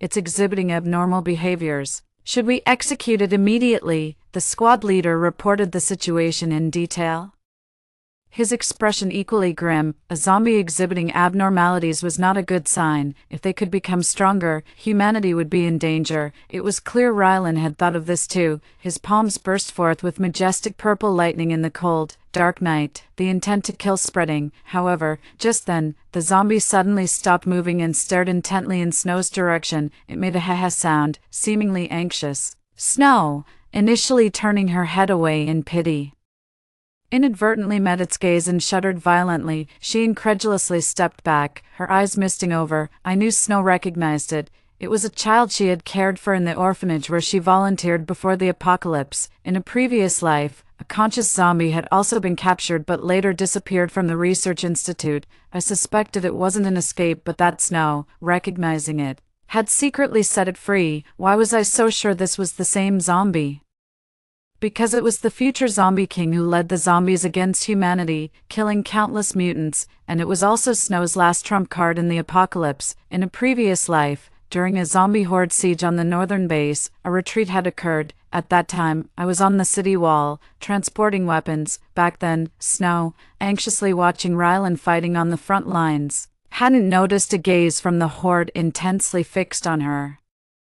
The moment Snow accidentally fell into the zombie horde, I personally witnessed the Zombie King issuing a retreat order. That battle cost the lives of many of the base's guards and mutants. I had been injured under its command and remembered its aura. Now, it was still very weak. As Rylan was about to strike, Snow, her face deathly pale, stepped forward and grabbed his arm. No, don't kill it. Let's send it back to the research institute. It might help us find a cure for the zombie virus. She explained calmly, her beautiful eyes flickering with resolve. The onlooking researchers exchanged glances and ultimately agreed with her suggestion. Following the principle of prioritizing researchers, Rylan agreed. The zombie was detained in the Winter Hunt Squad's military truck, with Rylan secretly keeping the key. Seeing this, Snow secretly breathed a sigh of relief. Before dawn, in the darkest hour of the world, Snow somehow stole the key and silently unlocked the cage in the military truck while everyone else was asleep. The zombie, once released, did not attack her as expected, but instead just stood there without attempting to escape. Snow couldn't help but chuckle at its behavior, her cheeks dimpling softly with a smile. "Come on, Annie, don't get caught again," she said, waving her hand affectionately to urge it to leave. Only when its figure staggered away into the dense night did she quietly return to her team, her heart finally at ease. I got up from the soft bed, sensing the direction in which it had disappeared. Quickly, I activated a folding jump and teleported several times to the desolate outskirts. There I saw it sitting atop the ruins like a human, surrounded by several wandering zombies that seemed to be summoned by its presence. The space fluctuated, and I appeared beside it, sensing danger. It quickly blended into the zombie crowd below. Narrowing my eyes, I made a slight gesture with my fingertips, and the heads of the zombies covering its escape were torn apart and fell to the ground. It was severely injured, with a deep gash on its neck where the flesh had been torn open. Seeing its puppet comrades fall, it looked at me with a burst of hatred in its eyes before turning to run. As it fled, it didn't forget to emit a heh-heh sound, calling more of its kind. So the heh-heh was a call for assembly. What about the people in the camp then? I lowered my gaze and pursued it, catching up in a few blinks and pinning it forcefully to the ground. It still struggled violently as I pressed my knee into its chest to restrain it, my hand slowly tightening around its neck. Tear, tear, tear. Its body was exceptionally robust. I pounded it with my powers until my consciousness blurred. Zombies from the dark corners nearby howled and approached but were torn apart within a meter's distance. With a thud, a head fell to the ground, making a dull sound. Exhausted, I collapsed on the ground, gasping for air and looking up at the sky. Dawn was breaking, and the first light appeared on the horizon. I had won. After fully regaining my strength 2 hours later in broad daylight, I sat up and picked up the skull, sensing a strange energy fluctuation. With a small movement of my fingertips, the skull cracked open, revealing a small, transparent crystal core amidst the black, stinking brain matter. A crystal core, unheard of in 10 years since the apocalypse began. No one had ever found a crystal core in a zombie's brain. The thumb-sized core radiated pure energy, seemingly attributeless. If it had no attribute, perhaps I could absorb it.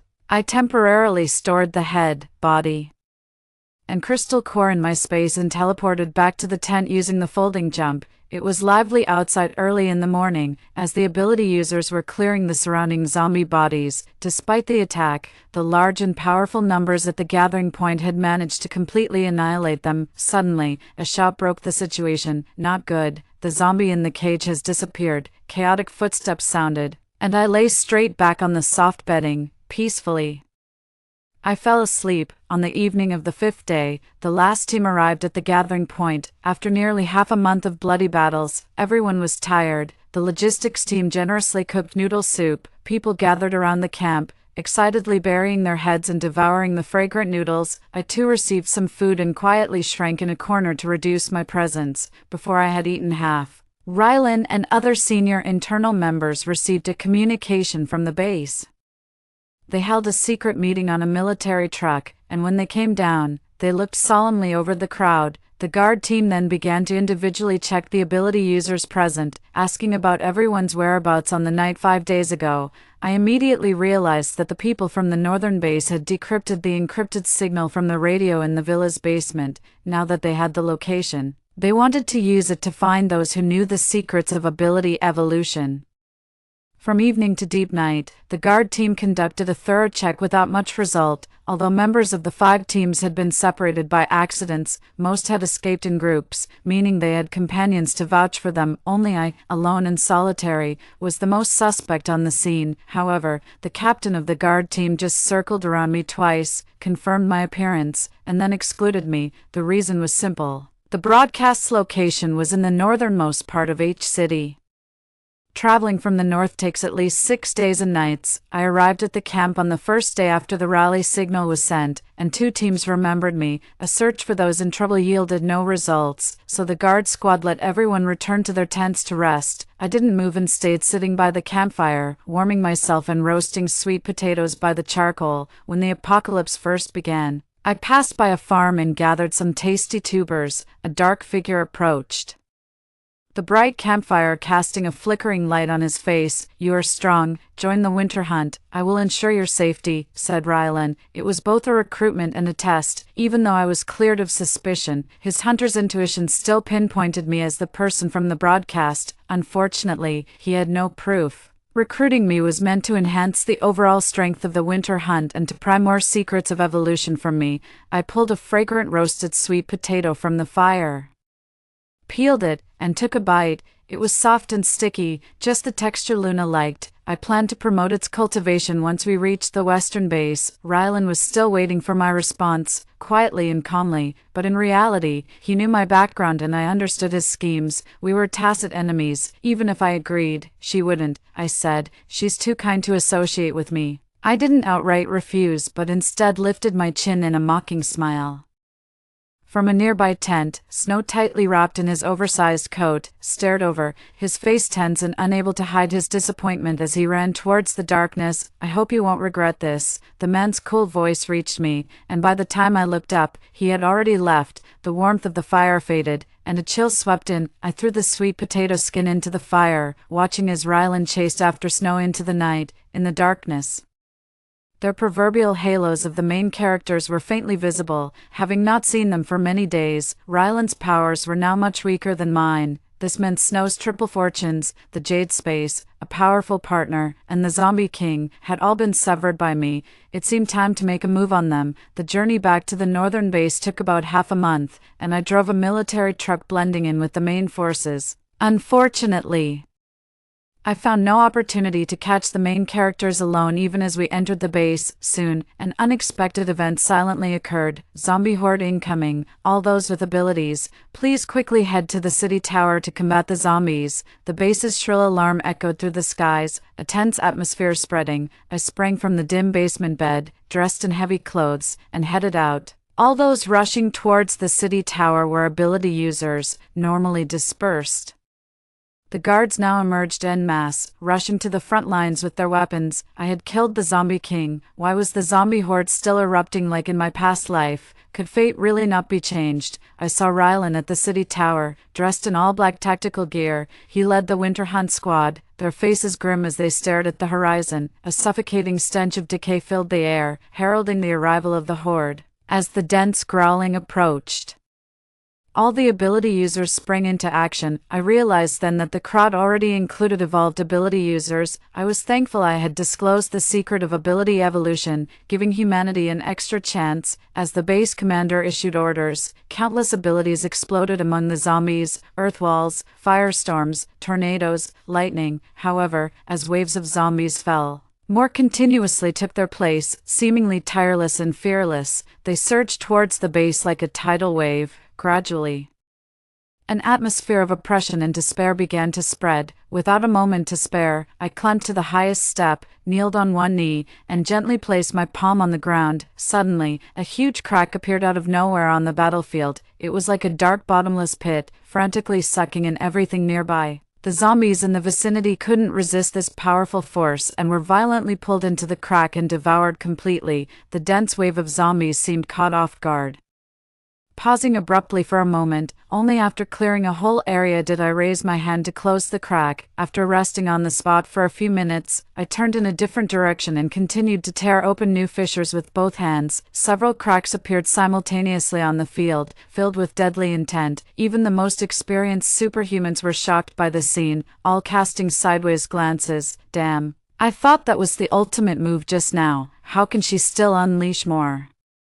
Who is this girl? I've never heard of her before. I thought I was being tragic just now, but now I feel strangely pumped. The power of an individual is insignificant. Even I, a superhuman who has evolved twice, cannot dominate the battlefield alone. Fortunately, nearly 300 superhumans were gathered at the base, which was more than enough to handle these early-stage zombies. The struggle was only due to everyone's lack of experience in defending a city during the apocalypse.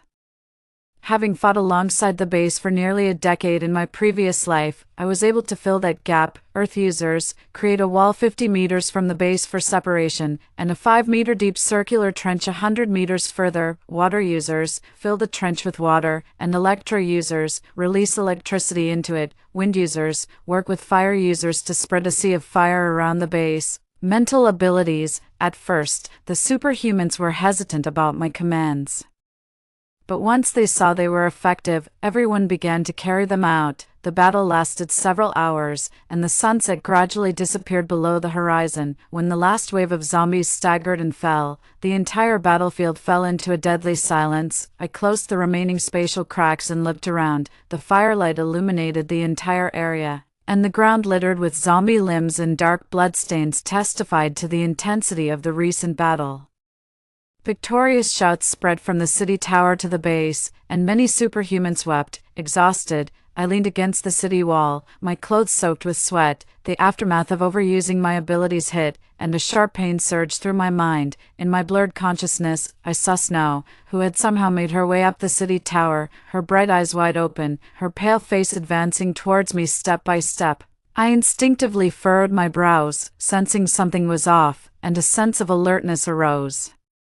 The zombie wave has truly erupted. Those dreams were real. Where's my jade pendant? I should be a senior researcher. Why didn't your sister die? It's not supposed to be like this. You're just a rat from the gutter. I am the heroine. I am their savior. It's you, you bitch. You took everything from me. Snow's eyes misted over, her hand trembling as she revealed a dagger hidden behind her. She murmured softly, a hint of madness flickering across her face. At that moment, I was exhausted.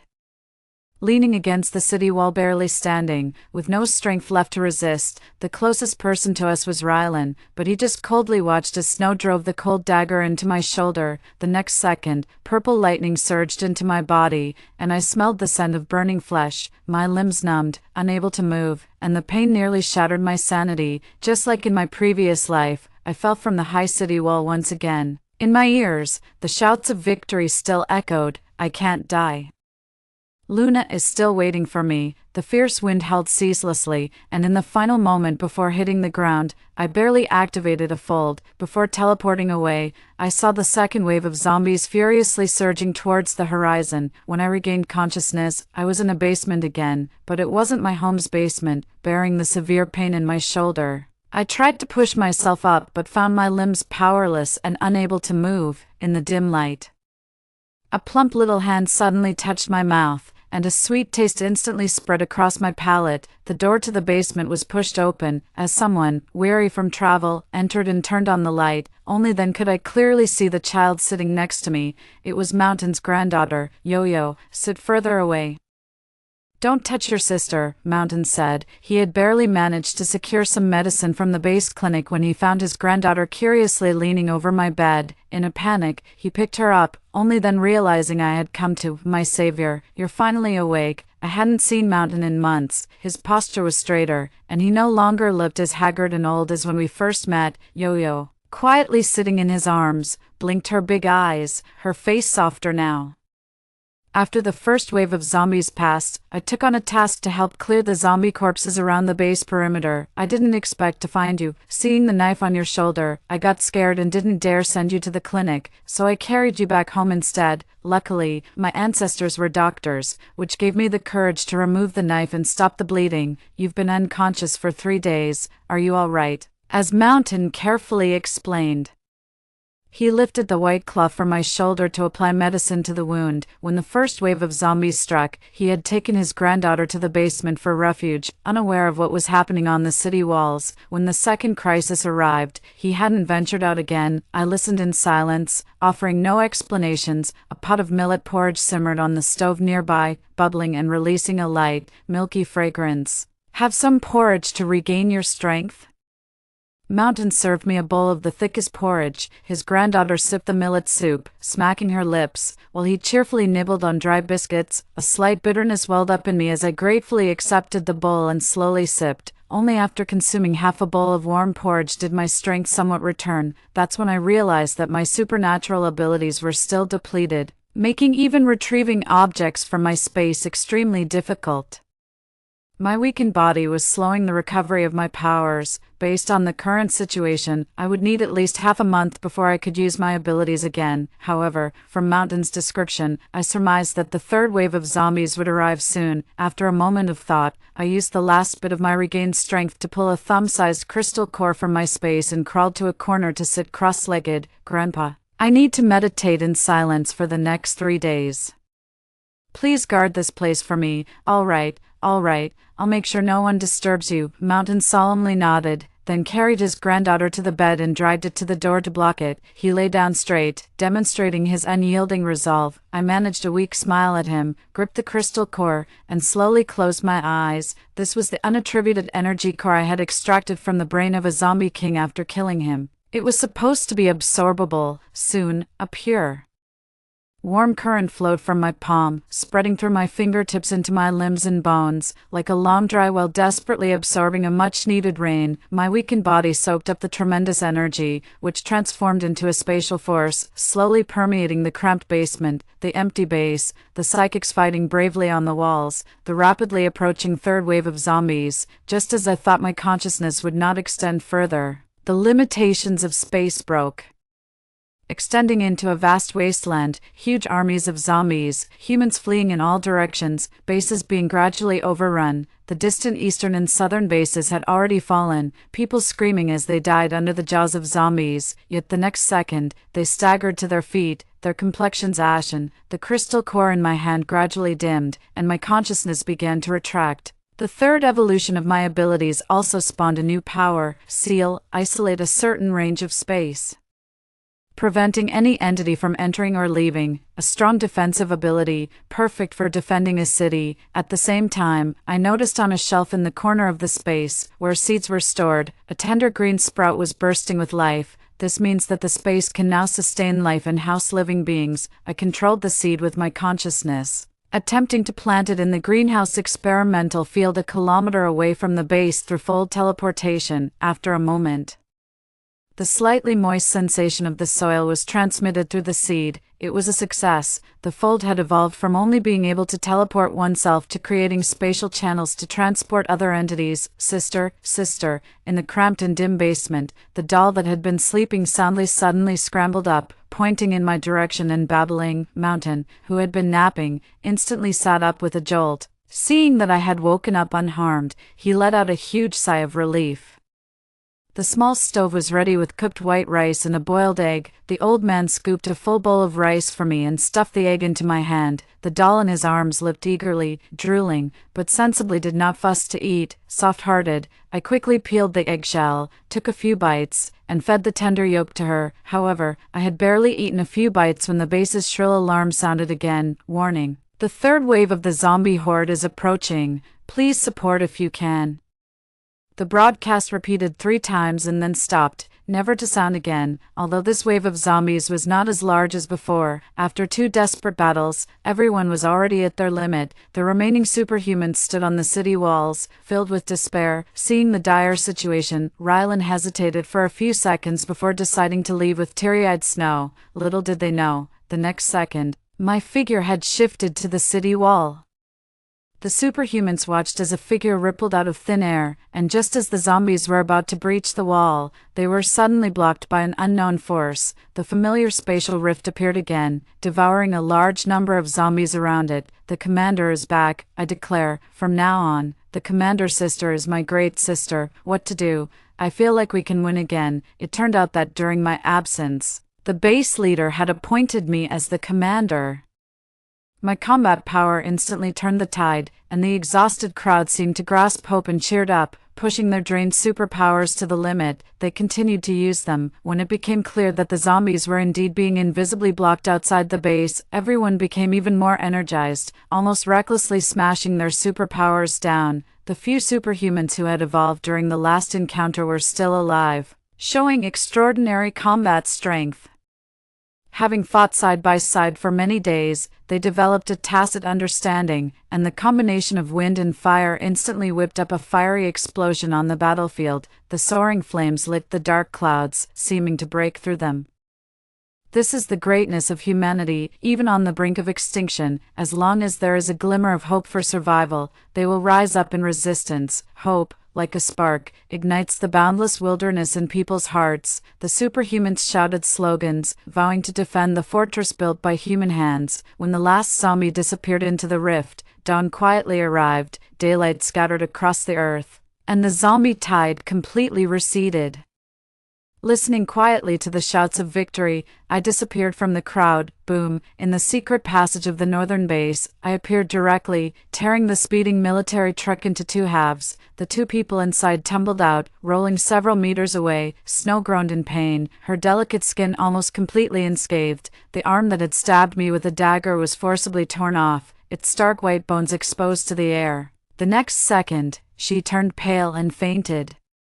But how could I easily let her go? I hooked the corner of my lips, raised my hand, and harshly tore off her other fair arm. This arm had stolen the potion in a past life, causing my sister's death. It should not remain.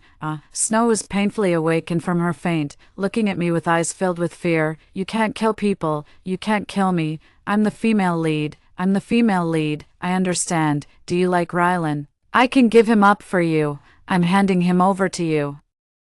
She shrieked sharply, causing quite a racket. Thus, I simply removed her jaw. How dare she turn a serious life-or-death grudge into a petty squabble, regardless of gender. I'm ready to knock anyone out with a single punch. Nearby, Ryland's eyes reddened instantly as he glared at me, his body crackling with lightning. Like a leopard on the brink of death, he attempted to deliver a fatal blow to the hunter in a desperate counterattack. Seeing this, I simply moved my fingertips and effortlessly immobilized him on the spot. Neither person nor power could find room to be exercised. As the captain of the base guard, you fled the battle, abandoning your team and the civilians. You deserve to die. Everyone has the right to survive, including me, he retorted. I wouldn't listen. Go die. I gave an innocent smile, gently placing my rough hand on his bloodied skin. I tore it apart, after 3 difficult waves of zombie attacks. The outer walls of the base were severely damaged. Fortunately, the losses among the superpowered and the guards were minimal. This was largely because the zombies were still relatively weak in the early days of the apocalypse. Even in groups, their lethality was not significant. However, I remembered the upcoming waves of zombies that the northern base would face in the next few years. By then, each victory would only be won through the sacrifices of successive superpowered individuals. I didn't want to see that happen, so I decided to migrate westward. During my 3rd evolution, my consciousness spanned the continent, witnessing the fall of the southern and eastern regions. Thus, only the west, the Tibetan area, remained as the last bastion for human survival. If we didn't move at the onset of the apocalypse, we wouldn't be able to escape once the zombies grew stronger. The base leader considered my plan for only 5 minutes before agreeing, so the survivors of the northern base began a long, arduous journey toward that hopeful land. I used my spatial abilities to transport supplies while people drove out in droves with their belongings. After a grueling journey lasting nearly half a year, we finally arrived in the west. It was January 1st of the new era, year 2. At 6 a.m., the northern survivors entered the western base only to find it eerily deserted. The western base had vanished before despair could set in. Someone found a set of coordinates left by the base. Following these coordinates, we were stopped by a massive canyon. The western region, near the tectonic plate boundaries, had experienced unusual seismic activity a few months earlier. A huge rift valley had emerged overnight during people's sleep, cutting off transportation. The western base had fortuitously relocated to the other side of the rift, isolated from the zombie hordes of the northeast and south. That meant there was a survivor-built base standing safely on the ruins of the apocalypse on the other side of the rift. It was humanity's last bastion of hope. While everyone looked on tiptoe in anticipation, I had already followed the coordinates and teleported. On the tranquil Tibetan plateau stood a towering steel fortress. When I appeared out of thin air, the base guards didn't show alarm but exchanged glances. One guard turned and ran inside the base, while others eagerly approached to ask my name. I'm Ella. It's her, the savior. The prophesied savior has appeared. The guards looked at me with reverence, their eyes filled with fervor. I frowned in confusion, puzzled. Prophecy? What prophecy? Just then, a small figure I hadn't seen in a long time ran out of the base gates. Luna, like a joyful little bird, flew into my arms, her soft, Light-colored short hair had grown long and curled lightly on her shoulders. I hugged her tightly, cherishing a kiss on her forehead. This child, she was already 6 years old. Sister, you've come to get me.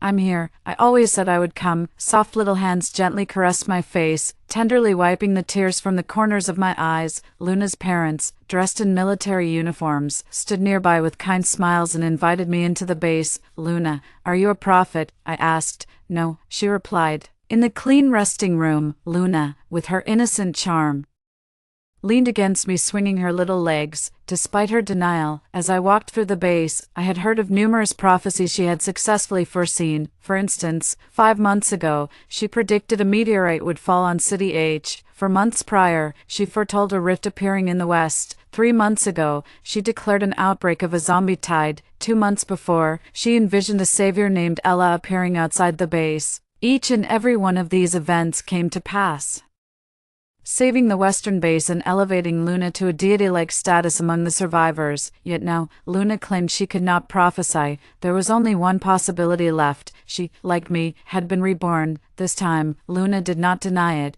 In my past life, after I died, my soul stayed with my sister, so I knew about our parents in the Western base, but then my sister died too, and I woke up, she explained. Mentioning death, the child in my arms clung tightly around my neck, afraid to let go. I comforted her by patting her back, recalling the small figure I saw just before I died in my previous life. It was indeed my little sister, who had been with me all those years. So, when you decided to leave me and return to the Western base, was it to convince them to move there before the rift appeared? I asked. Yes, I said I was a prophet so they would believe me, she admitted with her cheeks puffed, her round eyes slightly squinting, proudly like a little cat that had done a good deed. I laughed as I popped a candy into her mouth and pinched her chubby cheeks, feeling a softness in my heart. How could you lie that I would definitely come to find you? That didn't happen in our past lives. I didn't lie. I saw it. Her eyes, bright under crescent-shaped brows, were filled with certainty. Saw what? I saw you becoming strong, defeating those 2 villains, and then we won. We won. Did everyone survive? Yes, according to Luna's prophecy, humanity had survived. The future had changed. I returned to the other side of the rift, using a fold to establish a passage and gradually moved people across. From nightfall to dawn and back to night, we finally completed the migration. Survivors, standing in front of the intact gates of the Western base, embraced each other, tears streaming down their faces in excitement. I handed over all the supplies I had brought from the base and those collected along the way, significantly increasing our stock. The Western base had started cultivating crops and cleared out the zombies, beginning some small-scale livestock farming. The resources were sufficient for all the remaining survivors. After settling everyone, I rushed to the research institute of the base. In the original story, the female protagonist, Snow, persistently researched a substance called the reversal potion. This was humanity's ultimate hope for liberation, capable of repairing virus-mutated genes and achieving the miraculous transformation of zombies back into humans. Sadly, until humanity's extinction, she never succeeded. Whether the Western base could achieve this remained uncertain. Upon entering the base, the researchers, all wearing white lab coats, were diligently at work. When they noticed me, they paused their tasks and gathered around. The lead researcher, an elderly man with white hair, came over excitedly to shake my hand. I shared my ideas about the reversal potion, sparking a vigorous discussion among the group. I heard that the northern base once accidentally discovered a special spring water that could alter the virus's structure, but unfortunately, the data was lost when the base was destroyed, someone mentioned. Silently, I took out several hundred bottles of this mystical spring water from my space. I heard about a meteorite that fell in City H, which could have been used to study the zombie virus's origin, but sadly its whereabouts are unknown. Again, in silence, I produced the meteorite, now stored in a vacuum box. From my space, I heard there were intelligent mutants among the zombies, but unfortunately, they were never captured after extensive searching. Without a word, I took out the body of the zombie king and a half-sliced head from my space. The researchers, seeing these materials as treasures, tearfully looked at me. The savior, sister, you wouldn't happen to be one of those apocalypse protagonists with a golden touch, would you? Amidst the fervor, I simply waved my hand, unsure how to explain, but their mention of a main character did remind me of a couple of people. From the research institute, I shifted thousands of miles away to the northern base. They were thrown back into the fold. Two tightly bound individuals were harshly dumped onto the ground, writhing and groaning madly. The bystanders remained silent, furrowing their brows as they questioned whether the figures on the ground could still be called human. Compensate with an antidote. Would an antidote bring my sister back to life? My skin, the person stammered as chunks of flesh fell away, revealing dark, pus-oozing innards. With only half a face remaining and the jawbone detached, while black blood continuously poured from the mouth, they looked at them. They were hardly human anymore, more like half-human, half-corpse. These were subjects I had specifically prepared for experimentation at the western base. Initially, I didn't kill them, I just twisted their limbs and dumped them at the northern base, sealing them in. Killing them easily would have been too lenient. Rylan, Snow. Use the last remnants of your lives to offer some final value to humanity. Ignoring the desperate groans of the two on the ground, I resolutely turned and left. In the third year of the new era, I led the team of mutants, traversing the ends of the rift. We searched for scattered survivors in the eastern, southern, and northern regions, gathering supplies and discovering numerous fallen meteorites. By the fourth year of the new era, the number of evolved mutants among humans continued to increase. Together, we built a new base on the ruins of the old human stronghold. In the fifth year of the new era, the development of the reversal serum was successful. We moved among hordes of zombies, injecting them en masse with the serum and settling them in the newly established base. By the seventh year of the new era, the last of the zombies had disappeared, the apocalypse ended, and the course of human history continued. Ushering in a triumphant conclusion for humanity, I brought Rylan and Snow.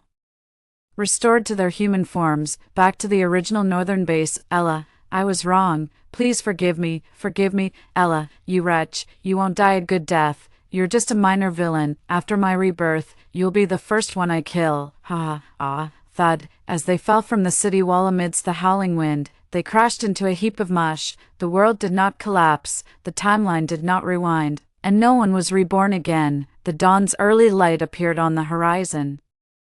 Signaling a bright future ahead, I sat on the city wall, laughing, as I enjoyed the breeze of the wilderness. I'm not just a minor villain, I am the strongest villain of the apocalypse.